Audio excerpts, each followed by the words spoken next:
Radial roads వేయాలనా వద్దా చెప్పండి. Regional ring రోడ్డును నిర్మించాలనా వద్దా మీరు చెప్పండి. హైదరాబాద్ నగరానికి గోదావరి జలాలను తరలించాలనా లేదా మీరు చెప్పండి. తెలంగాణ రాష్ట్రానికి మీరు పెట్టుబడులను తేవాలంటున్నారా వద్దంటున్నారా చెప్పండి. ఈరోజు ప్రపంచంలోనే అత్యధికంగా ఇన్ఫోసిస్ సంస్థ హైదరాబాద్లో అత్యధికంగా జాబులు ఉన్నాయి. మేము వచ్చినాక ఇన్ఫోసిస్ విస్తరించినాం, విప్రో విస్తరించినాం. మేము వచ్చినాక కాగ్నిజెంట్ని విస్తరించిపించినాం. ఆమ్జన్ బయోటెక్ కంపెనీ అమెరికాలో ఉండి ఫస్ట్ టైం హైదరాబాద్లో పెట్టుబడులు తీసుకొచ్చినాం. ఆయన 10 ఏళ్ళు మంత్రిగా ఉంటే 20,000 కోట్లు తెచ్చిండు దావోస్లో పోయి. నేను 10 నెలల్లో ఒక్క సంవత్సరం తిరిగే లోపల 2,20,000 కోట్లు పెట్టుబడులు తెచ్చిన. ఇది నా సమర్థత. ఆయన ఏమనుకుంటాడంటే గుంటూరులో చదివిన తెలివితేటలు ఈడ పనికొస్తాయనుకుంటాడు. అధ్యక్ష, ఇంగ్లీష్ అనేది నాలెడ్జ్ కాదు. 4 ఇంగ్లీష్ ముక్కలు ఆయనకు రావచ్చు, నేను 4 ఇంగ్లీష్ ముక్కలు కానీ ఈ ప్రపంచంలో చైనాలో ఉండేవాడికి ఇంగ్లీష్ రాదు, జపాన్లో ఉండేవాడికి ఇంగ్లీష్ రాదు, జర్మన్లో ఉండేవాడికి ఇంగ్లీష్ రాదు. కానీ ఈరోజు చైనా, జపాన్, జర్మన్ ప్రపంచాన్ని శాసిస్తుంది అధ్యక్ష.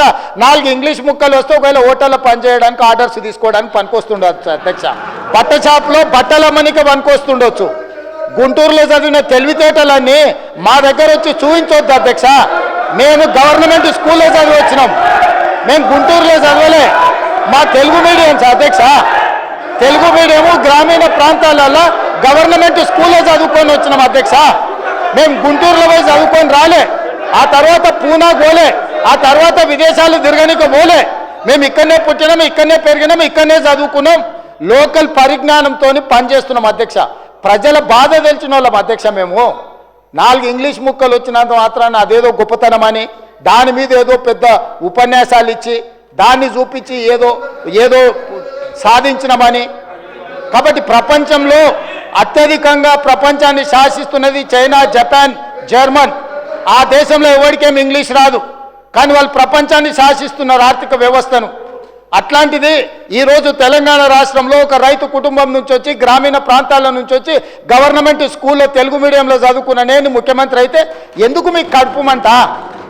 ఏందా బాధ? అసలు కళ్ళల్లో నిప్పులు పోసుకుంటారు అధ్యక్ష. నేను కనిపించగానే ఆయననే చూడనికనే వస్తలేడు, చూస్తే అదేదో పాపమైంది అన్నట్టు. కాబట్టి ఇప్పటికైనా దయచేసి ఈ 5 ఏళ్ళు కాదు వచ్చే 5 ఏళ్ళు కూడా, ఈ 5 ఏళ్ళు కాదు వచ్చే 5 ఏళ్ళు కూడా మేమే ఉంటాము.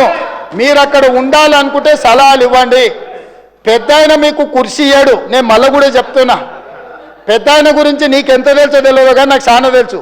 వెనకటికి నీకు కూడా చెప్పిన, నువ్వు ఆశించకని. ఇప్పుడు కూడా నేను చెప్తున్నా, పాపం ఉండనియండి, పెద్ద మనిషి తెలంగాణ కోసం కొట్లాడిండి అని మీరే చెప్తారు. ఆయన కుర్చీ మీద కన్నేస్తారు మీరు ఇద్దరు కలిసి. ఎందుకు ఆయన మీద పగబట్టారు?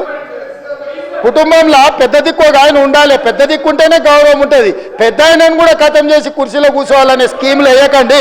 ఇంతకుముందే నేను కాగితం తెచ్చిస్తే ఏందో అనుకున్నా, మా వాళ్ళు చెప్తున్నారు గతంలో నేపాల్ యువరాజు దీపేంద్ర తన కుటుంబంలోని 8 మందిని AK-47 పెట్టి కాల్ చేసిందట, పదవి ఇవ్వలేదని. నేపాల్ రాజు వాళ్ళ పిల్లగాడు కుటుంబంలో పదవులు ఇస్తలేరని రాత్రి డిన్నర్కి పిలిచి AK-47 పెట్టి ఇంట్లో వాళ్ళందరినీ AK-47 పెట్టి కాల్ చేసిందంట. అట్లాంటి పరిస్థితులు తెలంగాణలో రాకుండా చూడండి అధ్యక్ష. వారికి చెప్పండి, వారు చదువుకుంటే చదువుకున్నారు, గుంటూరు తెలివితేటలు ఉంటే ఉన్నాయి, అవి ఉపయోగించి తెలంగాణకి ఏమైనా ప్రయోజనం చేకూర్చేటట్టు చెప్పమని చెప్పుండ్రు అధ్యక్ష.